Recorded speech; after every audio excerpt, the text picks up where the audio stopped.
दुआ क्यों दोस्त वरी के समझो प्यार न थे बस सत मन अच्छा जो हाण को ज़ार न थे बस सूरन अच्छा जो हाण को ज़ार न थे दुआ क्यों दोस्त वरी के समझो प्यार न थे दुआ क्यों दोस्त वरी के समझो प्यार न थे बस सत मन अच्छा जो हाण को ज़ार न थे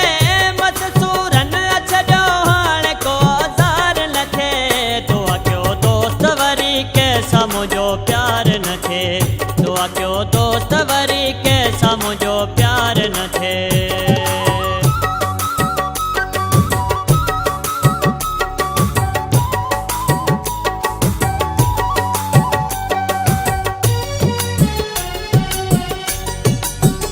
वफ़ाई कोन ज़माने खे मुआज़मायो आ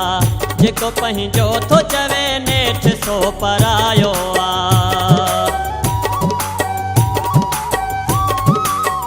वफ़ाई कोन ज़माने खे मुआज़मायो आ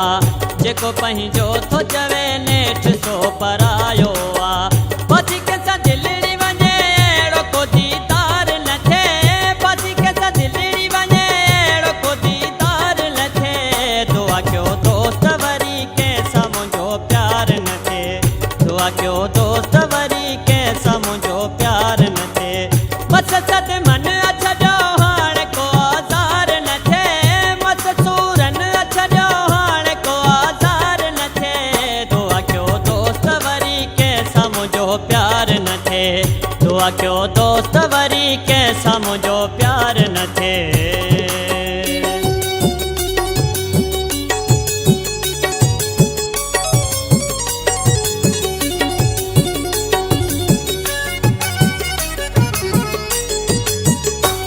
मोहब्बत रही न को रहो प्यार आहे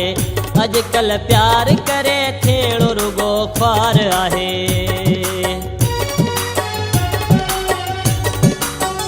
न को मोहब्बत रही न को रहो प्यार आहे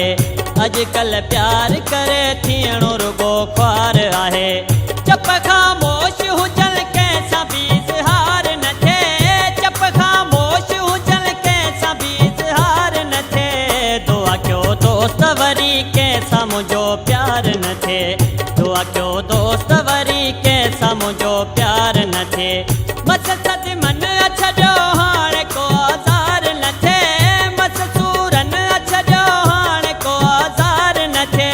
दुआ क्यों दोस्त वरी के समझो प्यार न थे दुआ क्यों दोस्त वरी के समझो प्यार न थे।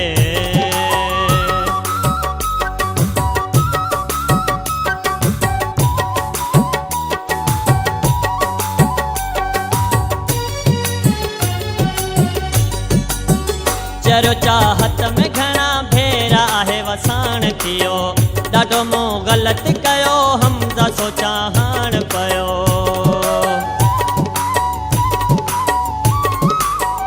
चरो चाहत में घणा भेरा आहे वसाण थियो